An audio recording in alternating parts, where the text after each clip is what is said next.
This is Professor Antonio S. Marajas, and this is Advanced Digital Technique.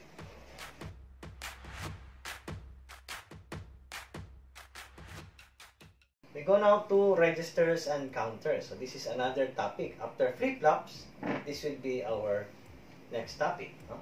So registers and counters. So let us define first register. Register is a group of memory elements. That work together as a unit. Diba? We define flip-flop as a memory element, right? So this time, a register is a group of memory elements, or we can also say it is a group of flip-flops.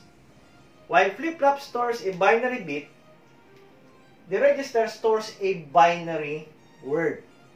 So what's the difference between a binary bit and a binary word?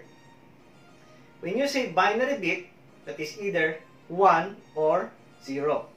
That is 1 bit. When you say binary word, that comprises of 2 or more binary bits. Okay, so that's the difference between a binary bit and a binary word. So this time, a register stores a binary word, not a binary bit. Okay? So, the simplest registers do nothing more than to store a binary word. So, what we have here is a buffer register. Okay? We call this as our buffer register. This is a 4-bit buffer register. If you notice that we are using here the flip-flops. 4D flip-flops. Okay? With positive edge triggering of the clock. And if you notice also that each of this clock here of the flip-flops are interconnected together, and each of the clear here are also interconnected together. Meaning to say that in your clock, if there is positive edge triggering, for example, this one here, this is your positive triggering, all of these flip-flops will receive the positive triggering at the same time. Okay? The same way as in our clear here, we have a low, preset, and clear, no? Because of the bubbles. So if clear is equal to 0, automatically all the flip-flops here will receive clear equal to 0. Okay? Now, how about X3, X2, X1, and XO? These are actually binary words which comes from the outside world. I mean to say, gikan sa ato. Because this one here can be located inside your computer, for example, or in your cell phone. Okay? So, again, this one here, X3, X2, X1, and X sub 0 are coming from the outside world. Okay? So, every time, for example, if you press a letter A in your keyboard, let's say, for example, the ASCII code of A, ASCII means American Standard Code, no? If the ASCII code of A, for example, is 1101, okay, when you press A, this 1101 will be transmitted inside the computer and will be received by your X here. Say, for example, this one here is your XO, and this one here is your X1, and this one here is your 1, and this one here is this one. Okay? So, in other words, this is your XO, X1, X2, and X3. So, again, these are binary or ASCII code. Okay? So, again, these are the X here, the value of your X comes from the outside world.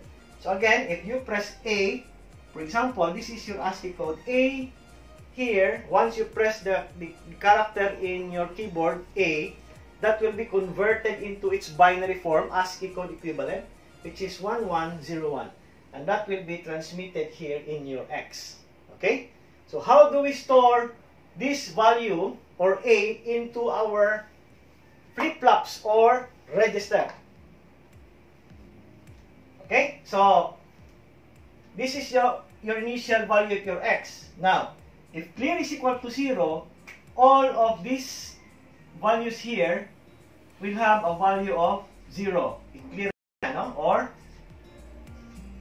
clear is 0, that means that i-reset niya ang tanan nga flip-flops. Okay?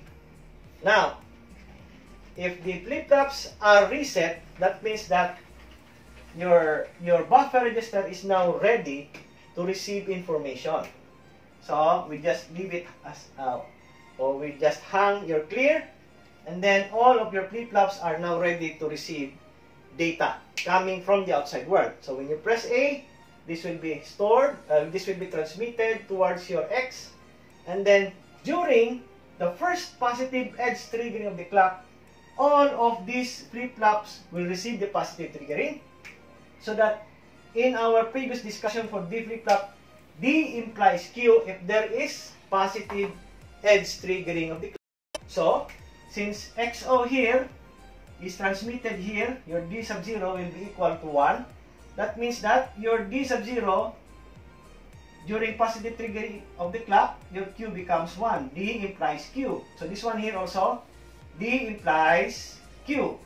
Then this one, D implies Q. So this becomes 1. And this one here, D implies Q. So this becomes 1 also. So the stored word now in your buffer register will be 1, 1, 0, 1. And how do we know that these values are stored? If you have a light emitting diode, for example, you place it here at the output part of your buffer register. Once this X1, X2, X3, and X sub 0 are stored in your buffer register during positive edge triggering of the clock, the light emitting diode will lit if it is 1. For example, in this case, musiga diri, kani palong, kay 0 man, kani musiga, kani musiga. That means that the data, which is 1101, which is equivalent to letter A, are now stored into your buffer register. We go now to control buffer register. So this is actually the same as the buffer register that we have previously discussed. But this time, the transmission of your X3, X2, X1, and X sub 0 are now being controlled by the load here. No? So your load is your control input. No? Load is your control input. So it is the load that will determine when X2, X1, X2, X1, and X sub 0 can be transmitted towards your D. Okay? So there are two conditions of the load. Load is equal to 1 and load is equal to 0.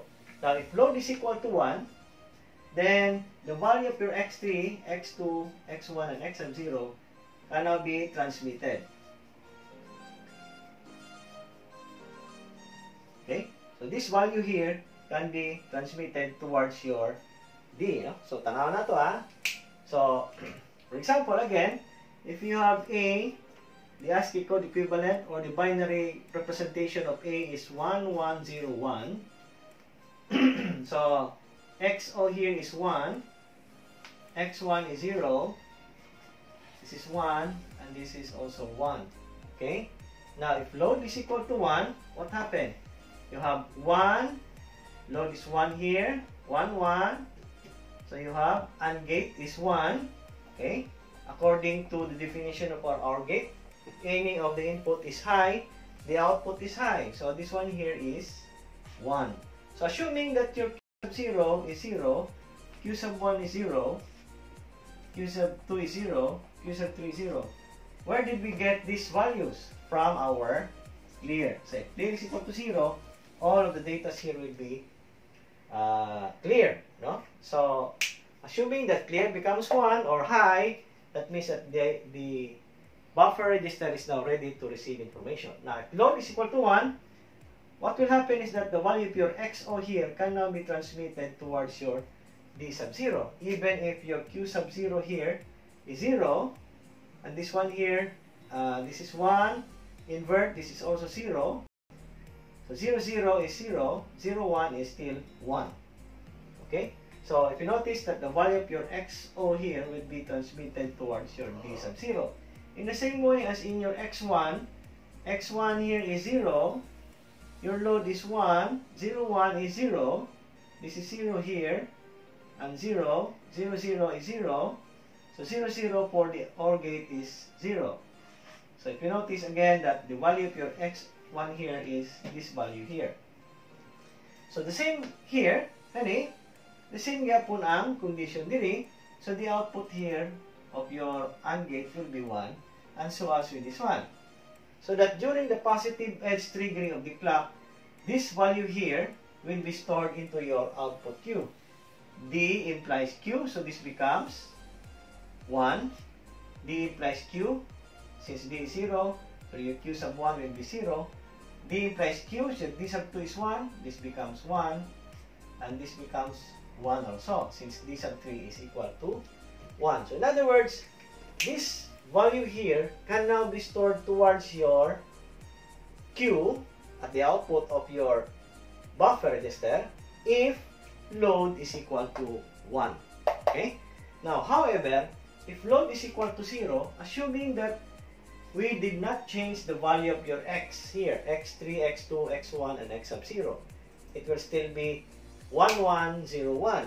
So, if load is equal to 0, that means that this line here, since it passes through an inverter, this will be 1 here, and all of this line here will be under 0, no? Okay? Because they are connected. So, if you notice that if this is 1, 1, 0 is 0, okay? And then, if you notice that this one here is already 1, okay? It's 1 here from our previous value. So, since this one here is 0, invert, this becomes 1. So, 1, 1, 1, 1 is 1. Okay? And 1, 0, OR gate is still 1. Okay? Then, here, we have 0. And this one here is 0 also. So, you have 0, 0 is 0. Then, Q sub 1 here is 0. And then, this area here is 1. So, you have 1 here. 0, 1 is 0. 0, 0 is still 0. Okay? And then, this one here, the condition here is just the same as the condition here and this one. Now, if you notice that the value of your Q sub 0 here, it's not actually the value of your X that was transmitted here, but the value of your Q sub 0, Q sub 1, Q sub 2, and Q sub 3, which is 1, 1, 0, 1, which is being transmitted back towards your input and not this particular condition. Okay? So that is how it works. So if load is equal to 0, then the value, this is 1 here, if load is equal to 1, can be transmitted. If load is equal to 0, then the output is no change condition. That is NC. Okay? So this is for a 4-bit buffer register. So if you have a computer which is 4-bit, this will be your buffer register. So if you have a computer with 8 bits, you will need again 8 D flip-flops. If you have 16 bits, then you need 16 flip-flops. If you have 32 bits computer, then you need 32 bits of this buffer register. And if you have 64 bits, you need 64 flip-flops in this particular condition. No? So it would depend on the availability or the capability of your computer. So that's how the buffer register works. Again, if load is equal to 1, then the value of here, X here, can be transmitted towards your input D. And if there is positive edge trigger of the clock, the value of your D becomes the value of your output Q, or D implies Q. Okay? However, if load is equal to 0, then the output remains. Okay? So even if we change the value of your X here, so for example, this is 0, this is 1, this is 0, this is 0. Okay? If you notice that if load is equal to 0, then you have here 0 and 0 is 0, okay? And then you have your 1, okay? 1, and then this one here is 1, 1, 1 is 1. Then the output of your OR gate is 1. So if you notice that XO here is not transmitted in your input, but this particular output here, Q sub 0, are being transmitted back towards your D sub 0.